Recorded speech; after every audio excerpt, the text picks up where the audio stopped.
और चलिए बड़ी खबर आपको बता दें राजधानी लखनऊ से, जहां यूपी विधानमंडल की आज 24 घंटे तक कार्यवाही चलने वाली है। 13 से लेकर 14 अगस्त तक नॉन स्टॉप सदन चलने वाला है। सदन के सदस्यों को टाइम अलॉट किया गया है। बता दें कि लक्ष्मी नारायण चौधरी, राकेश सजान को समय मिला है। सभी को शाम 6 बजे से 9 बजे तक का समय मिला है। योगेंद्र उपाध्याय, कपिल अग्रवाल को भी समय मिला है। रात 9 बजे से लेकर 12 बजे तक का समय मिला है। अनिल कुमार, दयाशंकर सिंह, दयाशंकर मिश्र को भी समय मिला है। अनिल राजभर, गिरीश चंद्र यादव, बलदेव सिंह औलख को भी समय मिला है। जयवीर सिंह, नंदगोपाल नंदी, संदीप सिंह को भी समय मिला है। तो बड़ी खबर आपको बता दें, आज यूपी विधानसभा की कार्यवाही निरंतर 24 घंटे तक चलने वाली है। बता दें कि 13 से लेकर 14 अगस्त तक नॉन स्टॉप सदन चलने वाला है। हालांकि सदन के सभी सदस्यों के लिए यहां पर टाइम भी अलॉट कर दिया गया है। लक्ष्मी नारायण चौधरी, राकेश सचान, जिनको समय मिला है, शाम 6 से 9 बजे तक का समय मिला है। योगेंद्र उपाध्याय, कपिल अग्रवाल को भी समय मिला है। रात के 9 बजे से लेकर 12 बजे तक का समय मिला है। इसके अलावा अनिल कुमार, दयाशंकर सिंह, दयाशंकर मिश्र को भी समय मिला है। अनिल राजभर, गिरीश चंद्र यादव, बलदेव सिंह औलख, जयवीर सिंह, नंदगोपाल नंदी, संदीप सिंह को भी समय मिला है। और चलिए ज्यादा जानकारी के लिए संवाददाता निखिल हमारे साथ जुड़ चुके हैं। निखिल, आज सदन की कार्यवाही 24 घंटे तक चलने वाली है। आज से लेकर कल तक निरंतर सदन चलने वाला है और कई मंत्रियों को टाइम भी अलॉट हो चुका है।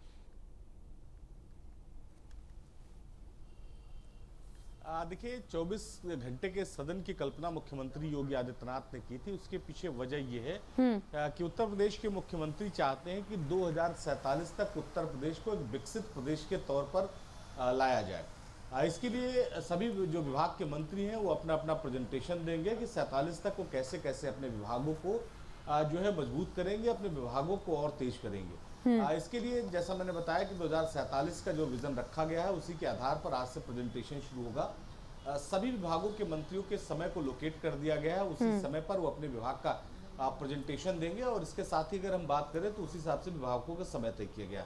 आज 11 बजे से बैठक शुरू होगी और कल 11 बजे के बाद तक भी चलती रहेगी, जब तक पूरी सदन की कार्यवाही पूरी नहीं हो जाती। सभी मंत्रियों जिनको समय मिला वो बोल नहीं लेते। तो इसलिए ये माना गया है कि ये 2 बजे तक कल सदन चल सकता है। जहां तक हम सदन की बात करें तो सदन में जो कर्मचारी हैं उनकी भी समय सारणी बना दी गई है। टाइम टेबल के हिसाब से कर्मचारियों को आना है। चूंकि 24 घंटे का सदन होगा, कर्मचारियों की संख्या सीमित है, लिहाजा उसी उसको सेक्शन में उनको बांटा गया। दूसरी तरफ ये भी अपील की गई थी विधानसभा अध्यक्ष की तरफ से कि जो विपक्ष है वो इस विजन डॉक्यूमेंट की जो प्रेजेंटेशन होगा विधानसभा में, इसमें वो शामिल होंगे। हालांकि विपक्ष ने इसका विरोध किया है। विपक्ष ने यहाँ तक कह दिया है कि सरकार दरअसल असल मुद्दों से लोगों को ध्यान भटकाना चाहती है, इसीलिए इस तरह के नए नए प्रयोग कर रही है। जबकि पिछले सदन में जो फैसले किए गए थे, जो बजट लोकेट किए गए थे, उनके काम अभी तक नहीं पूरे हो पाए। तो एक तरफ जो है समाजवादी पार्टी और दूसरे दल इस 24 घंटे के सदन का विरोध कर रहे हैं, तो दूसरी तरफ ये माना जा रहा है कि आज फिर सदन में या तो भारी हंगामा हो सकता है, बेल में आकर जो दूसरे दलों के विधायक हैं वो प्रोटेस्ट कर सकते हैं, या फिर सदन का बाइकआउट कर सकते हैं। दोनों ही परिस्थितियां बन सकती है। चूंकि 24 घंटे का सदन है और जो समाजवादी पार्टी खास करके है उसने साफ तौर पर इसका विरोध किया था। तो अब ये 24 घंटे का सदन जो 11 बजे सुबह से शुरू हो जाएगा और 24 घंटे के सदन में सभी मंत्री अपनी शिफ्ट के अनुसार अपने अपने विभागों का प्रेजेंटेशन देंगे कि 47 तक उत्तर प्रदेश का विकास किस तरह से उनको करना है, उनके विभाग की रूपरेखा क्या है। तो सरकार की मंशा है कि एक विजन लेकर चला जाए और उसी के आधार पर विभाग और विभाग के मंत्री काम करें, विभाग के अधिकारी काम करें। लिहाजा एक पैरामीटर सेट कर दिया जाए, उसी पैरामीटर के आधार पर आने वाले समय में विभागों का कामकाज हो। लेकिन जैसा मैंने बताया कि विपक्ष चूंकि इस बात को लेकर बहुत नाराज है और ये माना जा रहा है कि वो इस पर बड़ी संख्या में उसके जो विधायक हैं वो प्रोटेस्ट करेंगे या तो फिर सदन का बाइकआउट करेंगे।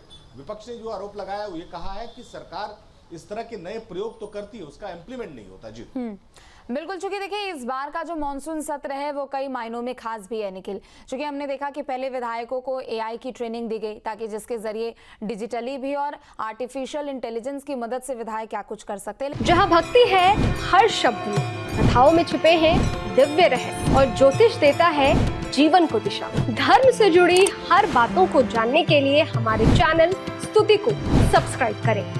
चैनल पर जाने के लिए इस लिंक पर क्लिक करें।